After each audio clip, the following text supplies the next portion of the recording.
Hi friends. Last எபிசோடில் பீமும் பொம்மும் சண்டை போட்டுக்கிட்டதையும் beam அடித்ததுக்காக பொம் 200,000 compensate பண்ண சொன்னதையும் பார்த்தோம். வாங்க இந்த எபிசோடில் என்ன நடக்குதுன்னு பார்க்கலாம். இந்த எபிசோடில் 200,000லாம் என்கிட்ட இல்லைன்னு பீம் சொன்னதும், அப்போ வேறு வழியில் காம்பன்சேட் பண்ணுன்னு சொல்கிறான். வேறு ஒன்றும் இல்லைங்க, 2 மாதத்துக்கு அவனுக்கு அடிமையாக இருக்க சொல்கிறான். அதுக்கு பீம் கோபப்பட்டு, அதெல்லாம் முடியாது, நீ கூட தான் என் பெயிண்டிங்கை வேஸ்ட் பண்ணிட்டேன்னு சொன்னதும், பொம் கூலாக உன்னோட பெயிண்டிங் எவ்வளோன்னு சொல்லு, அதுக்கான அமௌண்ட்டை நான் கொடுத்துட்றேன், பட் நீ எனக்கு அடிமையாக வேலை செஞ்சே ஆகணும்னு சொல்கிறான். பீமுக்கு வேறு வழியே இல்லை. ஸோ என்னோட பெயிண்டிங்கை திரும்ப வரைகிற வரைக்கும் இருக்கேன், பட் யாருக்கும் இந்த விஷயம் தெரியக்கூடாதுன்னு டீல் பேசிக்கிறாங்க. பொம் பீமை ஸ்லேவாக வச்சதே இவனை பழிவாங்க தான். ஸோ அதனால் வேலை செய்யவான்னு கையோடு கூப்பிட்டுட்டு போகிறான். பீமுக்கு வேறு வழி இல்லாததுனால அவனை முறைச்சிக்கிட்டே போகிறான். பீம், என்னை எங்கே கூப்பிட்டு போகிற, எனக்கு ஏதாவது ஆச்சுன்னா என் ஃப்ரெண்ட்ஸ் உன்னை சும்மா விட மாட்டாங்கன்னு பில்டப்பாக டைலாக் பேசிட்டு வந்தா என்ன உளறிட்டு இருக்குன்னு கேட்டு அசிங்கப்படுத்துகிறான். சரி, அதுதான் ஒர்க் அவுட் ஆகலைன்னு சமாதானமாக பேசி பார்த்தா அதுவும் சரிப்பட்டு வரல. பொம் நிறைய ஷாப்பிங் பண்ணி பீம் அவ்வளோ பேக்கையும் தூக்க வச்சிட்டான். அதில் ஃபுல் டயர்டாகி வீட்டுக்கு வரும்போது ஆன்ட்டி அவங்க அம்மா வீட்டுக்கு கிளம்புறாங்க. போகும்போது ஃப்ரெண்ட்ஸ் கூட சேர்ந்து அதிகமாக குடிக்காமல் என்னோடய கஃபேவை பார்த்துக்கோன்னு சொல்லிட்டு அவங்க கிளம்புறாங்க. ஃபுல் டயர்டில் இருந்த பீம் போய் அப்படியே படுத்துடுறான். அவனோட ஃப்ரெண்ட்ஸ் தான் வந்து அவனை எழுப்புறாங்க. எல்லாரும் பொம் உன்னை எதுவும் பண்ணானான்னு கேட்குறாங்க. பட் பீம், நாங்கள் ஜஸ்ட் பேசி முடிச்சிட்டோம், அவ்வளோதான், வேறு ஒன்றும் இல்லைன்னு சொல்கிறான். இருந்தாலும் ஃப்ரெண்ட்ஸ் யாருக்கும் நம்புகிற மாதிரியே இல்லை. அவன் அவ்வளோ ஃபாஸ்ட்டாக உன்னை இழுத்துட்டு போனான், பட் சிம்பிளாக பேசி முடிச்சிட்டிங்களான்னு கேட்டதும் ஆமாம் ஆமான்னு சொல்லி சமாளிக்கிறான். இப்போது ஆன்ட்டி வீட்டில் இல்லாததால் டேனோட சமையல் மேலே நம்பிக்கையே இல்லாமல் சமையல் பொறுப்பை அவன்கிட்ட கொடுக்குறாங்க. என்னமோ கலவரம் பண்ணி சமைக்கிறான். ஆனால் கடைசியில் டேஸ்ட் சூப்பராக வந்துடுச்சு. எல்லோரும் ஜாலியாக அடித்து பிடிச்சி சாப்பிட்றாங்க. நெக்ஸ்ட்டு கிளாஸில் காட்டுறாங்க. கியூ ஆல்ரெடி ட்ராப் பண்ணிகிட்டு இருக்கான். பீமும் போய் ட்ரா பண்ணுறான். பட் அவனுக்கு அது ஃபுல்லாக சாட்டிஸ்ஃபையிங்காக இல்லை. அப்போது அவங்க ப்ரொஃபஸர் வராரு. ட்ராயிங்கை பற்றி பேசுகிறாங்க. ஏன்னா பீம் எப்போவும் தண்ணி இருக்கிற மாதிரியான பெயிண்டிங்ஸை தான் ட்ரா பண்ணுறான். ஸோ ஏன்னு கேட்குறாரு. அதுக்கு பீம், எனக்கு தண்ணி ஓடுறது ரொம்ப பிடிக்கும்னு சொல்லிட்டு இவனோட பெயிண்டிங்ஸ் சிம்பிளாகவும் டைரெக்டாகவும் இருக்குது, பட் கியூவோட பெயிண்டிங் டீப் அண்ட் காம்ப்ளெக்ஸாக இருக்குதுன்னு கேட்குறான். அதுக்கு ப்ரொஃபஸர், நீங்கள் 2 பேரும் பெஸ்ட் ஃப்ரெண்ட்ஸுன்றதில் சந்தேகமே இல்லை. லாஸ்ட் டைம் கியூ என்கிட்ட இதே கொஸ்டின் தான் கேட்டான். உன்னோடது டைரக்ட் அண்ட் ஈஸி அண்டர்ஸ்டாண்டிங்காக இருக்குது, பட் அவனோடது காம்ப்ளெக்ஸாக யாருக்கும் ஈஸியாக அண்டர்ஸ்டாண்ட் ஆகாத மாதிரி இருக்குன்னு. ஸோ எல்லாருக்கும் ஒரு ஸ்டைல் இருக்கும், நீ உன்னோட திறமையை யார் கூட கம்பேர் பண்ணாதேன்னு சொல்லிட்டு போகிறாரு. அப்போ ஓரமாக உட்காந்து நூடுல்ஸ் சாப்பிட்டுட்டு இருந்த கியூ வரான். அவன்கிட்ட இருந்தே நூடுல்ஸை பீம் அங்கேயே சாப்பிட்டுட்ருக்கான். அப்போ அங்கே வர டாய் பீம் கிட்ட எனக்கு நூடுல்ஸ் வேணும்னு சொன்னதும் கியூ, அது என்னோடது, நான் யாருக்கும் தரமாட்டேன்னு வேணும்னே சொல்கிறான்.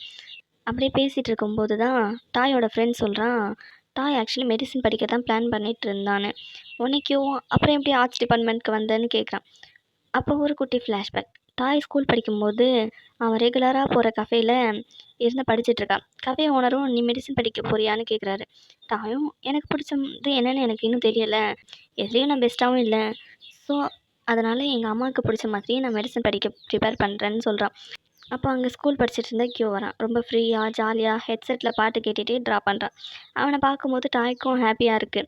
ஸோ டாய் ஆர்ட்ஸ் டிபார்ட்மெண்ட்க்கு வந்ததுக்கு கண்டிப்பாக கியூ தான் காரணம்னு தெரியுது. பட் இது எதுவும் கியூவுக்கு தெரியல. அப்போ பீம் டாய்க்கு நூடுல்ஸ் கொண்டு வரும்போது கியூ பீம் கிட்ட, உன்னோட பெயிண்டிங்கை கேலரியில் சப்மிட் பண்ணலையா, அதுதானே உன்னோட ட்ரீமேன்னு கேட்குறான். பீமும் அதை பற்றி மட்டும் கேட்காத, அதை நினச்சாலே கஷ்டமாக இருக்குன்னு சொல்கிறான். அப்போ சரியாக பொம் கால் பண்ணி எனக்கு தாகமாக இருக்குன்னு சொல்கிறான். பட் பீம், நான் பிஸியாக இருக்கேன்னு சொன்னதும், நீ வரலன்னா என் வாய் தவறி உன் ஃப்ரெண்ட்ஸ் கிட்ட உண்மையை சொல்லிடுவேன்னு சொன்னதும் பீமும் அவசர அவசரமாக கிளம்புறான். அங்கே போனால் என்ன ட்ரிங்க் வேணும்னு சொல்லாமல் பீம் என்ன வாங்கிட்டு வந்தாலும் இது இல்லை இது இல்லைன்னு சொல்லிட்டு இருக்கான். பீம் டென்ஷன் ஆகி பொம்மோட மூஞ்சிலேயே ஏப்பம் விட்டுட்டு போகிறான். ஃபைனலாக லஞ்ச் சாப்பிட்றாங்க. அப்போ பீமுக்கு ஊட்டி விட ட்ரை பண்ணுறான். ஆனால் பீம் தடுத்துட்டு நானே சாப்பிடுவேன்னு சாப்பிட்றான். பொம்முக்கு தான் என்ன ஆச்சுன்னே தெரியல, தனியாக சிரிச்சுக்கிட்டே இருக்கான். எதுக்கு சிரிக்கிறான்னு எனக்கு தெரியல காய்ஸ். உங்களுக்கு ஏதாவது புரிஞ்சுன்னா கமெண்ட்டில் சொல்லுங்கள். நெக்ஸ்ட் 2 பேரும் வெளியே போயிட்டு இருக்கும்போது அங்கே டேன் வரான். அவனை பார்த்ததும் பீம் ஓடி போயிடுறான். இன்னொரு விஷயம் இப்போ தான் தெரிய வருது. டேன் பீம் கிட்ட பொம்மை கூப்பிட்டு போகும்போது ஒரு ப்ராமிஸ் வாங்கியிருப்பான்ல, அது வேறு எதுவும் இல்லை. டேனுக்கு பொம்மோட தம்பி ஃபேங்கை பிடிச்சிருக்கு. அவனை கரெக்ட் பண்ண ஹெல்ப் பண்ணணுங்கிறதுக்காக தான் அன்றைக்கி ப்ராமிஸ் வாங்கியிருக்கான். ஸோ அதுக்காக நைட்டு டின்னருக்கு என்னையும் ஃபேங்கையும் கூப்பிட்டு போன்னு சொல்கிறான். பொம்மும் சரின்னு சொல்லிடுறான். பீமும் அவனோட ஃப்ரெண்ட்ஸும் அவங்க சீனியர் பாருக்கு வந்திருக்காங்க. அதே பாரில் தான் பொம்மும் டேனும் இருக்காங்க. அங்கே ஃபேங்கும் வரான். ஃபேங்கும் டேனும் ஆல்ரெடி ஃப்ரெண்ட்ஸ் தான் போல். நல்லா பேசிக்கிறாங்க. பொம் டிரைவ் பண்ணணும்னு குடிக்கல. ஆனால் இங்கே பீமும் ஃப்ரெண்ட்ஸும் செம்மையாக குடிக்கிறாங்க. போதை அதிகமானதுனால வீட்டுக்கு கிளம்புறேன்னு வெளியே வந்து கேப் புக் பண்ணுறேன்ற பேரில் என்னமோ பண்ணிவிட்டு அங்கேயே படுத்துக்கிறான். அப்போ அங்கே வர டேன் பொம்லாம் அவனை பார்த்துட்டு போய் பேசுகிறாங்க. பட் அரை போதையில் அப்படியே கிடக்குறான் பீம்.